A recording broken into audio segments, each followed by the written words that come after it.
sa Quadcom hearing nga nabanggit ni Secretary Chu na meron ho kayong 6 million bags na stock ngayon at maaari daw po itong masira kapag hindi po na-dispose agad at meron nga po kasi ngang prohibition sa reesterification law. Can you clarify please, sir?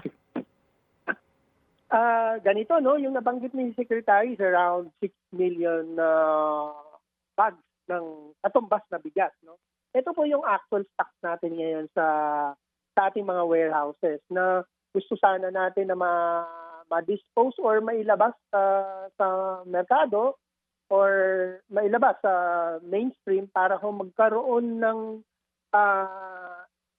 espasyo sa ating mga warehouses at the same time po maiwasan po natin yung aging, no? Habang tumatagal po kasi sa bodega ay maglalaon po iyan. So kumbaga advance lang po natin sinasabi na meron po tayong ganitong stocks na kailangan nating mailabas. Mm-mm. Pero sir, di ba meron tayong original, di ba, na reesterification law, right? Opo. And then, Opo. di ba nagkaroon na ng amyenda? Opo, nagkaroon po ng amyenda itong RA 12078 na kung saan meron isang provision na nadagdag, pwede po kaming benta through Kadiwa pero may condition po na kailangan meron po pag-aaral ng National Price Coordinating Council at approval ni Secretary na meron ngang shortage sa bigas sa isang lokalidad or mayroon pong sudden spike. So medyo conditional. Ang hiling po sana natin, non-conditional kasi po sa totoo lang, sa base sa datos natin, ang nare-release po through calamities, hindi po ganun karami. Ngayon po taon na to, na-release lang po natin hanggang 700,000 bags of bigas. Opo. Pero kasi nga din po may hugot din dito dati doon sa naging issue sa NFA, di ba? Na alam niyo na, no? Alam niyo na 'yon, pinagkakitaan, nagsobra ng importasyon, and then nabubulukan po tayo ng stock, etc., etc. At ang laki ng subsidy, kaya ang laki ng utang ng NFA, di po ba? Doon tayo nang gagaling, kaya nga nawala ng poder ninyo, di ba? Tama po, mayroon pong history po ng mga ganyang problema. Kanya po, naiintindihan natin ng ang ilan na may agam-agam. Opo. Sige. So sir, kung pwede ho bang bumili sa inyo ang LGUs ng bigas? Pwede po. Pwede pong bumili sa amin ng LGU ng bigas during the times of calamities and emergencies. Doon naman po sa aging stocks namin, pwede rin po. Gusto nilang sumama sa programa ng P29. Opo, yun nga po. So, kung sakasakali po ang isang lalawigan po ay state of calamity ang kanyang sitwasyon, hindi po ba meron din po pagkakataon sana ng LGU na makabili po ng bigas, no? O, para po ipambigay sa kanilang mga kababayan, ano po? Opo, yun po ang karamihan ng request ng mga LGU sa atin. Opo. At yun ho, ano ho bang prevailing price sa ganong sitwasyon para po sa NFA rice?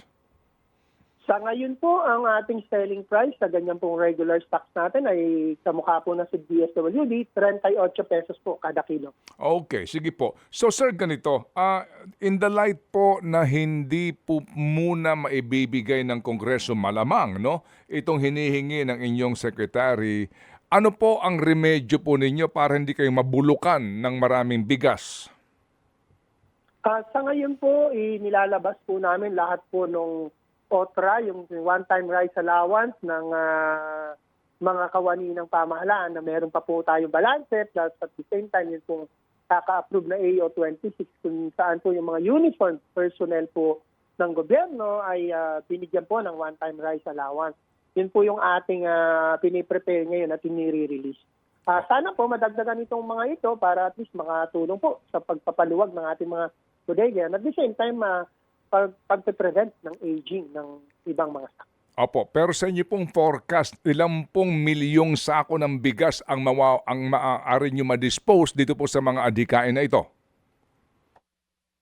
Dyan po sa ano na yan, lahat po ng yan, hindi po natin alam ang exactong numbers yan, pero naku, kung 1 million bags ng bigas, sapat na po yan. So meron pa ho tayong mga million bags, no, na kailangan pong mailabas. Hindi naman sabay-sabay yan, but there should be a healthy cycle ng paglabas. Opo, sige. Tiho ba sir, di ba ang NFA, ang siyang provider po sa Kadiwa outlets and under the law, pwede kayong magbenta, mag-dispose ng bigas sa Kadiwa?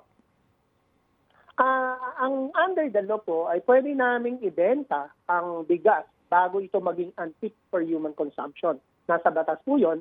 O na po yung sa Kadiwa natin, inilalabas po natin yung 3 months and above na rice. Yun po. Nasa batas po yun.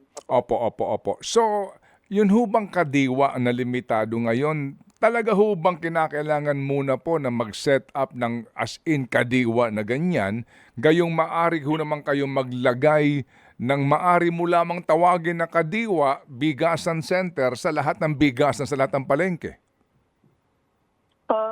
Hindi ko po masagot yan ng diretso kasi yung pong Kadiwa source natin na programa, si Department of Agriculture po yung namamahala po dyan.